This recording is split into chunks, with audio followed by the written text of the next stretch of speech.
کہتے ہیں ایک دن حضور پاک صلی اللہ علیہ وآلہ وسلم حرم پاک کے ایک کونے میں بیٹھے بہت زیادہ رو رہے تھے۔ حضرت ابوبکر صدیق نے دیکھا اور جا کر پوچھا کہ کیا ہوا اے اللہ کے رسول صلی اللہ علیہ وآلہ وسلم؟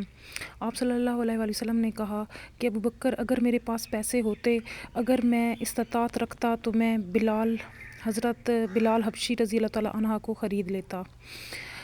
حضرت ابوبکر صدیق گئے اور حضرت عباس کو کہا کہ جا امیہ کو بول کہ حضرت بلال رضی اللہ تعالیٰ عنہ کو بیچ دے، کیونکہ وہ حضرت ابوبکر صدیق کے ساتھ اس کے اچھے تعلقات نہیں تھے۔ حضرت عباس رضی اللہ تعالیٰ عنہ گئے اور امیہ کو کہا کہ تو سیدنا بلال رضی اللہ تعالیٰ عنہ کو بیچ دے۔ اس نے کہا کہ میں نے یہ 50 دینار میں خریدا تھا تو میں اسے منافع کے ساتھ بیچوں گا۔ حضرت ابوبکر صدیق رضی اللہ تعالیٰ عنہ کے پاس حضرت عباس آئے اور کہنے لگے کہ وہ بیچنے کو تیار ہے لیکن 50 دینار سے اوپر بیچے گا۔ حضرت ابوبکر صدیق نے یہ بات سنی تو کہا کہ چل جا کر حضرت بلال رضی اللہ تعالیٰ عنہ کو خرید لاتے ہیں۔ حضرت ابوبکر صدیق اور حضرت عباس دونوں امیہ کے پاس چلے گئے۔ جب امیہ نے حضرت ابوبکر صدیق کو دیکھا تو وہ زیادہ غصے میں آ گیا اور طیش میں آ گیا اور اس نے کہا کہ ابوبکر، تم خریدنے کے لیے آئے ہو؟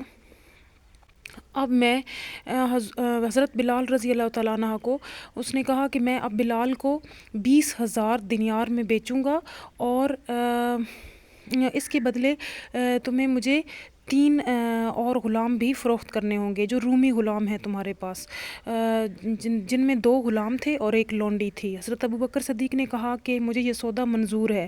حضرت عباس رضی اللہ تعالیٰ عنہ حضرت ابوبکر صدیق کو کہتے ہیں کہ یہ آپ گھاٹے کا سودا کر رہے ہیں، 1 غلام کے بدلے 3 غلام بھی دے رہے ہیں اور 20,000 دینار بھی دے رہے ہیں۔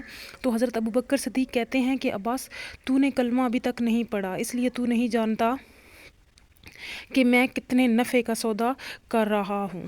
حضرت ابوبکر صدیق گھر گئے اور 20,000 دینار اور 3 غلام لے کر آ گئے۔ وہ 3 غلام پڑھے لکھے تھے اور رومی خاندان سے تھے اور 20,000 دینار بھی اس کے حوالے کر دیے۔ امیہ نے حضرت بلال حبشی کو حضرت ابوبکر صدیق کے حوالے کیا اور کہا کہ تو نے بڑے گھاٹے کا سودا کیا ہے، 1 کالے غلام اور حبشی غلام کے بدلے مجھے 3 رومی غلام بھی دیے جو پڑھے لکھے ہیں اور 20,000 دینار بھی دیے۔